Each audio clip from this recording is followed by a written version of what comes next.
Senator Stoker. Thank you, Madam Acting Deputy President. With the passing of His Royal Highness, the Duke of Edinburgh, we say farewell to a great man. For more than 80 years, Prince Philip served his country, our Commonwealth and the Crown. He was an outsider when he entered the royal family, but his love for his wife inspired nearly 8 decades of devoted service to his Queen, to the people of the Commonwealth, including Australians, and to the world. The Duke's life was one of duty and service, of loyalty and of honour, always standing beside our Queen. And as Her Majesty has said, he was her strength and stay.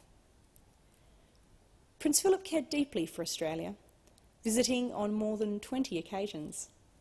Some of these visits were celebratory. In 1956, he opened the Olympic Games in Melbourne.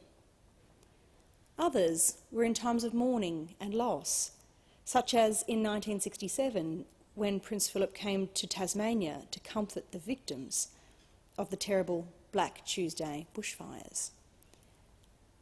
Humbly, he met with people and heard their stories.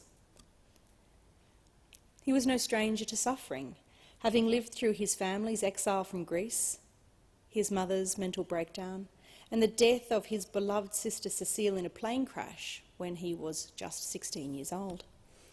But when an interviewer once asked the Duke how this made him feel, he was apparently bemused, stating it wasn't good, but he, quote, just got on with it. There are many positives to our growing awareness of mental health issues and our willingness to talk about things we're struggling with. But it's worth observing that there was strength in Prince Philip's attitude too. It was his willingness to get on with it that allowed his generation to, like him, face seismic shifts in the course of their lifetime. This was a generation that fought the Second World War to secure our liberty, lived through the fear and tension of the Cold War, and helped shape the international rule-based order that we have benefited from for generations. The Duke was patron of more than 50 organisations here in Australia. His efforts in them reflected his personal passions, including conservation, science, industry and design, engineering, sports and the military. Truly, his was a life dedicated to making the lives of others better. His efforts were focused on fostering the talents of individuals and enabling communities to grow and to thrive. In that work, he leaves behind a legacy that will extend long beyond his years and, I have no doubt, long beyond ours.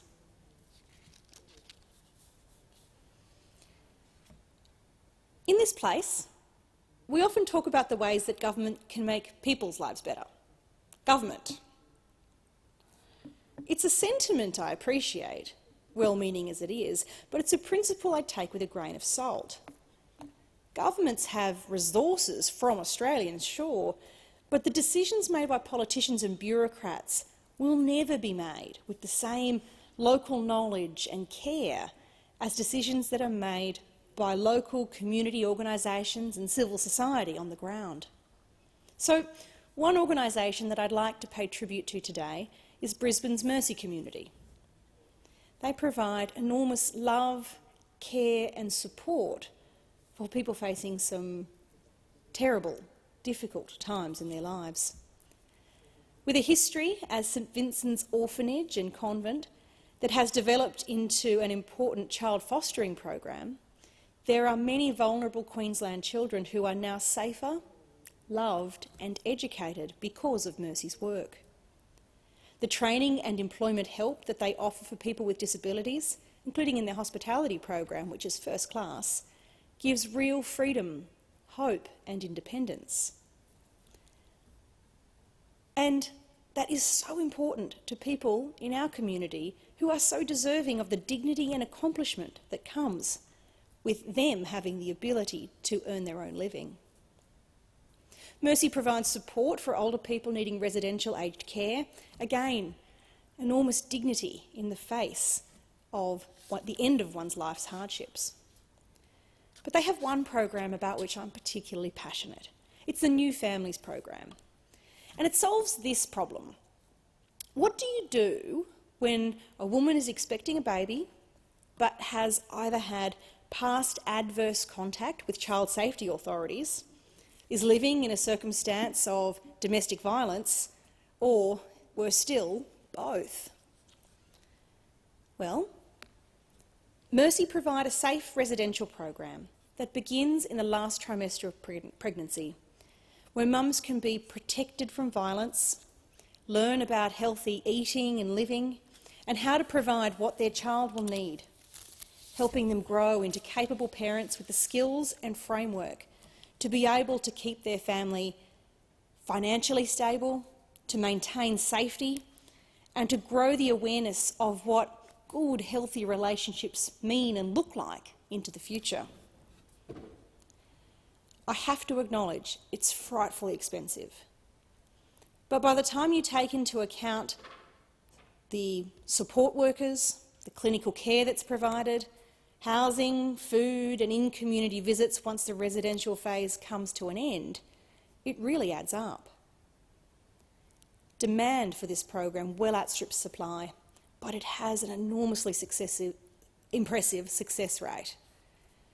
These successes are measured by injuries not sustained, by children reaching their development milestones, by mothers' improved mental health, staying away from unhealthy substances, and the kind of loving family life that we know massively improves the chances of permanently breaking cycles of violence, poverty, crime and neglect.